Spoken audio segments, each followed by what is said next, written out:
ఈసారి తెలంగాణ రాష్ట్రంలో మున్సిపల్ ఎలక్షన్లలో బీఆర్ఎస్ ప్లస్ మరియు బీజేపీ ఇప్పుడు స్థానికంగా కొత్తగా మరి జాగృతి కవితక్క గారు కూడా ప్రచారంలో ఉన్నారు కాబట్టి ఎలక్షన్ల పోటీ రసవత్తంగా సాగే అవకాశం కూడా ఉన్నది. మున్సిపల్లో ప్రస్తుతానికి కాంగ్రెస్ పార్టీ చేసినటువంటి అభివృద్ధి పనులు ఎక్కడ కూడా కనబడట్లేదు. వాళ్ళు చెప్పుకోవడానికి తప్ప వాళ్ళ స్వతహాగా నాయకులు వాళ్ళ ఇంట్లో పనులు చేసుకోవడానికి హెలికాప్టర్లు కార్లు యూజ్ చేసుకున్నటువంటి పరిస్థితులు ఏర్పడుతుంది తప్ప ప్రజలకి ఎలాంటి పనులు చేయకుండా ఉన్నారు. ఇప్పుడు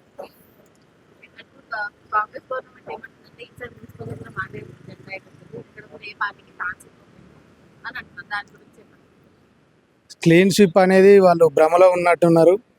వాళ్ళు చేసినటువంటి అభివృద్ధి పనులు ప్రజలలోకి వెళితే ఓటు అడగడానికి కూడా అవకాశం లేనటువంటి పరిస్థితి వాళ్ళది ఈరోజు. ఎందుకంటే చెప్పుకోవడానికి 6 పథకాలని చెప్పుకున్నారే తప్ప ఈనాడు వాళ్ళు ప్రజల దగ్గరికి వెళ్ళి మాట్లాడి ఓటు అడిగే హక్కు కూడా కోల్పోయినారు.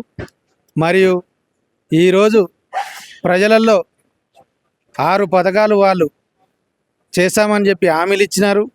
6 హామీలలో ఏకైక హామీ వాళ్ళు అమలు చేసింది ఏదన్నా ఉన్నదంటే ఫ్రీ బస్సు ఒకటే. ఆ ఫ్రీ బస్సు కూడా గ్రామాలలో మున్సిపాలలో ఉన్నటువంటి మహిళలు దుమ్మెత్తి వస్తున్నారు. ఎక్కడ కూడా ఈ ఫ్రీ బస్సు ఉపయోగం లేనటువంటి పరిస్థితి. మహిళలకు ఫ్రీ బస్ ఇచ్చి ఇక్కడ ఉన్న పురుషుల మీద అధిక టికెట్ రేటు పెంచి పెట్టినారు. అలాంటప్పుడు క్లీన్ స్వీప్ ఎలా చేస్తారని చెప్పుకుంటున్నారో వాళ్ళు ఊహాగానంలా భావించాల్సి ఉంటుంది.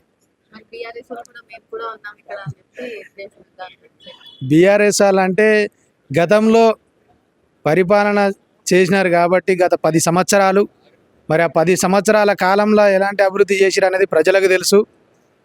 ప్రజలు తెలిసిరు కాబట్టే గద్దె దించిరు అనేది మనము మాట్లాడుకోవాల్సిన అవసరం. తప్పు చేసినారంటే మున్సిపల్ ఎలక్షన్లు అనేటిది గ్రామ స్థాయిలలో లోకల్ బాడీ ఎలక్షన్లు కాబట్టి లోకల్గా వ్యక్తిగతంగా వ్యక్తులను బట్టి ఎలక్షన్ జరుగుతుంది. కాబట్టి అక్కడ స్థానికంగా ఎవరు అభివృద్ధి చేయగలుగుతారు, ఎవరు మా కాలనీకి వార్డుకు కరెక్ట్గా పని చేయగలుగుతారని చూసి ఓటేయగలుగుతారు. పార్టీ సింబల్ అంతగానం చూసి ఓటేయరు అనేది నా అభిప్రాయం.